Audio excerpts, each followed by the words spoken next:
business 9 years. Commercial real estate investor. See, most of us, we losing out on blessings because we want to get the whole pie. We want 100% of nothing. I got business, credit, real estate. Got some assets on the market from recession up to date. I got business, credit, real estate. Yo, I need to become more effective in less time. If it takes you 30 years to do something, I need to do it in 5.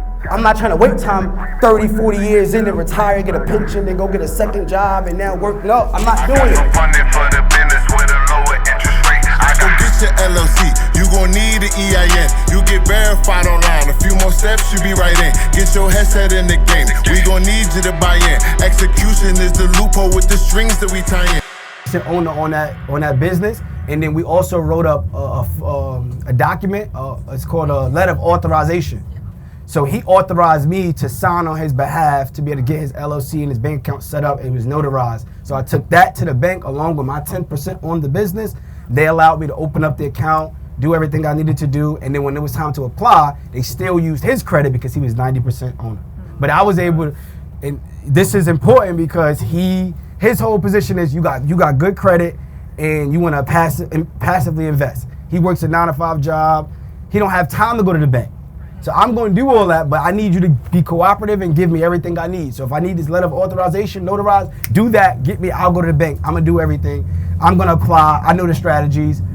You just give me whatever I need to make it happen. Is the LOA in the portal? Because I'm going to need one of those. The Letter of authorization. It's not in the portal, but you go on Rocket Lawyer. Rocket, okay. See, I'm part of Law Depot, so I get it from that. You might get it from there too. Okay, letter of authorization. Letter of authorization, yes. Okay, I need that. When you're doing the operating agreement and you put them on, do you file that anywhere, or you just only get that piece of paper? And how do people know that other operating agreements don't supersede that? Great question. So she said, when you file the operating, or when you create the operating agreement, where do you file it? Do you file it anywhere? And do other people know about the operating agreement, right? That's the question. So this is why I love it, because it's an agreement between you and that person, and that's it. You show it to the bank if they even ask. Most of the times, the bank's not even going to ask for the operating agreement. Sometimes they will, and then you'll show it to them. But after we get the bag, I'll throw that operating agreement in the trash. Open up a new one when I'm ready to go do something different. But it's not like a file that you do with the Secretary of State. Like, you're not reporting it anyway. It's literally just a document that you create, have it on standby in the event that a bank asks you for this documentation. And when they do ask you for it, you're just going to show it to them, and they're going to be like, okay, cool. And, does it have to be notarized? No. I was going to say, what keeps anybody from being like, no, this is the actual operating agreement, even though you have other ones subsequent? That's a good question. Honestly, I don't know, because that never happened to me, right? I never had. Mess with those people. That's what it is. That's exactly. I never had that happen to with somebody. Be like, oh no, because you have the agreement, we work on it together. There should be no reason we should go behind any person's back and say, oh, I'm going to operate. If that is the case, then yeah, that's a fact. I think too the question you answered this question on Neil's Greatness Summit, but I think too the question is what's on the operating agreement doesn't necessarily have to be almost on your LLC. Right? It's correct. So it's what's on the operating agreement is never on the LLC. So when I open up my LLC with the Secretary of State, I am 100% owner. Period. You know why? Because I want 100% control. Because even this person that's my family and they go on the operating agreement, people get a little big-headed when money get involved. That's right. And I will cut you quick because I control this. That's so right. I'll rip up the operating agreement. I never had to, but I will if I need to. Because what really matters is what's with the Secretary of State. And you as the business owner, you control that. And then that's why the strategy is so unique, because you still have 100% ownership in that LLC, and you just create multiple operating agreements with multiple people that is obviously bought into the vision, and now you can just go get multiple, lines of credit, funding, whatever the case may be, and build out your own capital to invest. Oh man, I've been spending hours underwriting this deal.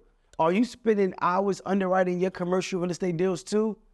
You're spending so much time with spreadsheets and implementing formulas and key terms, and it's just a lot where you can't even get to the number that you need to make a profitable decision so that you can make an offer. I know, because this is a problem that most of us face as commercial real estate investors, but it's no longer a problem because I had the solution.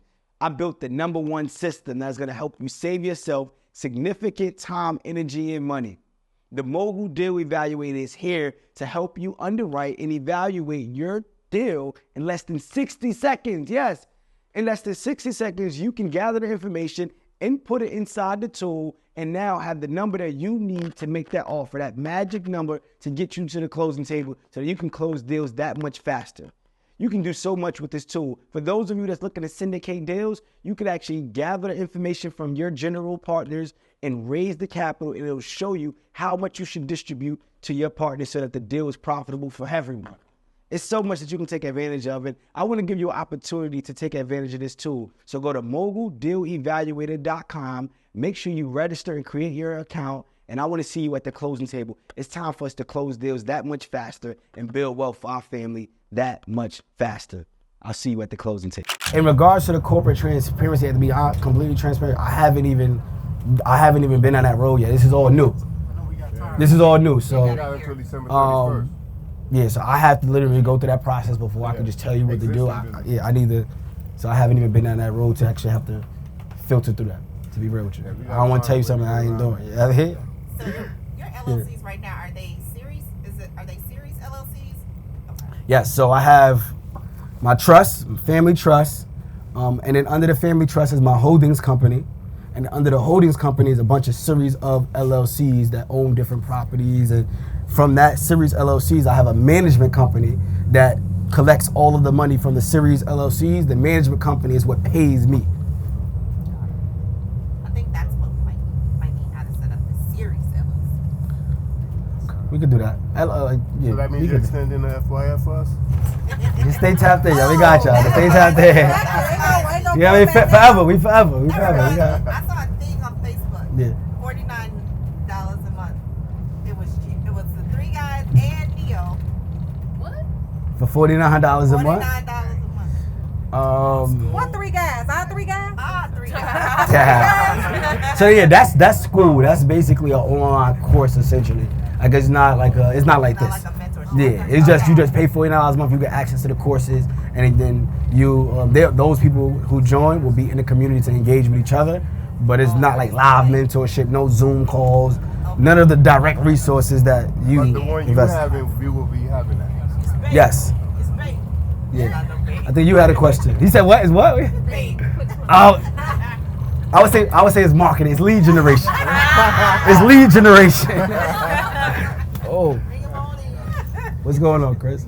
So when you did all that with the operating agreement and the family members and all that, when you first started that, where were you at as far as like your business and your brand? Like, did you Good question. do that for yourself at what level before going over to others? So he said, all right, when I did the operating agreement with my family, right, where was I at in business? What level was I on, right? That's basically what you're asking. All right. He was balling. No, I wasn't balling. So this what happened. This is exactly what happened, right? So I got started in real estate in 2014, closed my first deal in 2017, which everybody should know that story already, 6 figures, 2017. But once I got money, I thought I was the man. And then I started spending the money. Right. And I invested in a commercial cleaning business. One of my guys, yo, bro, I got all this business plan. We gonna start this this media company. So I invested $60,000 to go and produce a whole TV show. I was just spending money because I'm thinking the very first deal worked. Every deal gonna work now. And now I'm like, I think I'm Tyler Perry or whatever. You know what I mean? But I'm not. Yeah, I'm trying to. I don't know what I'm doing. I'm like, what? So I started investing and stuff like that. I basically reinvested the money. But those businesses failed. So I lost money on the media production company. My commercial cleaning franchise, we had to shut down the business because I wasn't mentally prepared to manage employees, right? So I'm thinking I just hire people and they're gonna do the job. But when the cat's away, the mice are playing. So they're not doing their job. The client is calling me. You're not getting a contract, and this is the net 30. So you get paid, you do the job, and you get paid 30 days out. Now they're not paying, but I was still paying employees. Long story short, business was a mess. I was stressed. I bought a property, contractors con me and all that stuff. All these things happened to me, right? And I found myself in a worse spot than I started because I lost all my cash. Plus I was negative in debt. So the whole family legacy meeting, to be honest with you, it came out of a strategy of like desperation. Because I'm like, in that process, I learned what I did wrong. So I'm like, all right, I see what I did wrong. I know what I could do better with. You know, it's not that I work hard, but now I got to get back in the game. So I had this family legacy meeting is to really bring other people together to see how I can leverage my resources to get back in the game. So to answer your question, I had experience. Did I have a bunch of money and credit? No. You know, but I had experience. And my family and friends, they didn't know to the magnitude of what went left in business. But they did know, because I told them to a degree. I didn't go in full detail. But essentially, they already seen like success that I did have. You know what I'm saying? But yeah, that's kind of where I was at. And then I leveraged my cousin. He came on board. We did some moves, bought some properties, fixed it, flipped it, back in the game now. Now I'm up 6 figures, but now I got more strategy. I got more experience. I know what not to do, what to do. And that's going to continuously happen. Like as you get to new levels in business, you're going to learn more, fail more, and just keep going. So hopefully that answers your question. Yeah. Did you have a mentor at that point, any time around that point, to kind of look over your shoulder what you're doing and help you? Yes, I did. I had mentors, but so mentorship is so powerful, but it's really more so about the mentee. Because I wasn't listening to my mentor. That's the thing. I was still doing what I felt like I was supposed to do, right? My mentee was telling me to quit my job because, you know, he was telling me, yo, come to conferences, come here, fly out here. I'm like, bro, I got to get PTO. And he like, bro, which one you gonna choose? You know what I'm saying? I wasn't listening to a lot of things that he was telling me to do. And then I got it. Once I got jammed up, I'm like, all right, I see. I should have been listening. I should have been doing this. I should have been doing that. So to answer your question, yes, I did have mentors. Was I in a space where I was listening to everything my mentor said? No. That's why what they say, what's the saying? Like when the teacher appears or something like that, student, yeah. whatever that saying is. Y'all know what it is. Yeah, when the student is ready, the teacher will. Yeah. That saying, y'all know the saying. Yeah, but yeah, I wasn't. I thought I was still immature in thinking that I know the way to do things, and if I already knew the way to do things, I wouldn't need that mentor. I'd already been doing it and making the same money or doing it, having the same impact. So now I operate on a wise man knows he knows nothing. Hey, I know you're loving the episode right now, but I need to ask you a really, really quick question. What's more important to you than money? Is it freedom, spending time with your family, traveling the world, building a better relationship with God, spending time with your kids? What is it? The reason why I'm asking that, because most people think that money is everything when money is just a tool. Money is the tool to help you get the things that you really love. And luckily for you, I built the #1 most affordable wealth building community that teaches you how to get access to capital, how to utilize the money as a tool to get the things that you really want and deserve. And that community is the Mogul Elite Club community, where you're going to learn how to pay off your debt, how to get access to capital, how to clean your credit, buy assets, and so much more for less than $1.50 per day. So what I want you to do is text the word ELITE to 347-429-6496. That's ELITE to 347-429-6496. And I'm going to see you in the #1 wealth building community. Let's get back to the episode. I walk into every room like I don't know nothing. I listen to people. Everybody here, even though I may be the mentor that you invested in, I learn from everybody here. I'm always listening. I never assume that I know anything, because the more you learn, the more you know you don't know shit. Like, oh shit, I don't know nothing right now. I mean, our conversation will be quiet because I'm gonna be doing the same shit. yeah. That's a fact. Nobody talking. That's a fact. Gotta Do listen. you guys plan on providing any of that mentorship, close mentorship? Close. All right, define. He said. Do we plan on providing close mentorship? What is close mentorship? Okay, like for example, you started making some mistakes. Thinking you know it, and you starting multiple businesses, you're going too fast. Yeah. But if you had a mentor that's been there already, they'll help you and you avoid those mistakes. Yeah. So even though we do these coaching Zooms and we meet like this, but there are people that may be on their road and they might need that mentorship to avoid some mistake and go up faster. Okay. All right. One-on-one coaching. So you're saying like one-on-one? Yeah, it could be one-on-one. Yeah, right. That's what he asked for, one-on-one. That's lead generation right there. All right, so I'm gonna be completely honest with y'all. Nope. I did one-on-one coaching before. Hated it.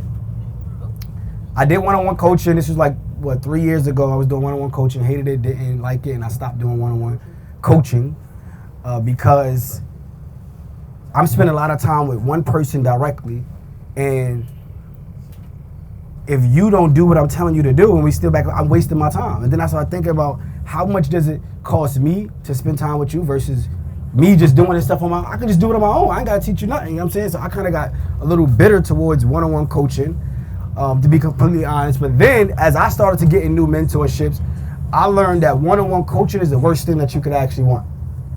The worst thing that you can want. Because think about it, this entire family of what you've created is more powerful than a one-on-one coaching. You actually gonna learn more from your peers running plays and getting experience than you will learn from the mentor. You're actually gonna learn a lot more from your peers. So one-on-one mentorship, I feel, is a handicap. It actually, slows down your progress, to be completely, that's from my perspective. Everybody can have their own opinion. But I personally think group mentorship, and obviously not too large, like you got 1,000 people, it's tough to learn, but I believe that group mentorship is actually better than one-on-one mentorship. But what we strive to do is put y'all in smaller groups, right? So you could actually still get some more intimate support, not one-on-one, but still be able to have some support. That's why you have coaches, you have different accountability groups and things like that, to help still give it some type of smaller feel. But look, I just got another business partner just from the house. Hey. I don't even remember his name, but he back there. Look, as long as we can get money together. Wait, what's his name? Daryl. Where you at, man? Daryl, where you at? I think you got the wrong name. You got the wrong name. You got catfish. You got catfish. You gotta save the contact. No, wait a minute. You got catfish. He said it when he first got on here. But look, we business partners, all right. But he's sick of me because I'm calm. Mine didn't work out calm and so well, and I mean, I'm just being honest. Yeah, I got you. But I don't know about the others. Hers is powerful. I got you. Like you want it. Yeah, so and y'all will see. But everybody's is not like hers. That's why she's right here with us. Hey. Absolutely. This is yours? No, this is not mine. But what I will tell y'all, right, and I say this all the time, and I hope y'all picked it up. Some things can't be taught. Some things just gotta be caught. That's right. And when you look at me, Smitty Boone, don't look at us like we got it all figured out. We 3 young guys, 30, 31 years old, the first people in our family to make millions of dollars, to have this type of pressure, to have these type of businesses, to have this type of program. We trying to figure it out. So that's why the feedback we wanted, so that we could get better. And anybody that's been in Fund Your Freedom Sunshine, you know how we done gotten better every single time. But as far as developing other people and helping them get better, building more coaches up, these are things that we striving to do so that we can always get better. There's always going to be some opportunities that it's all right, this got dropped. But I'm telling you, I appreciate that. I'm telling you, I appreciate it. So You know what what I do you mean? want to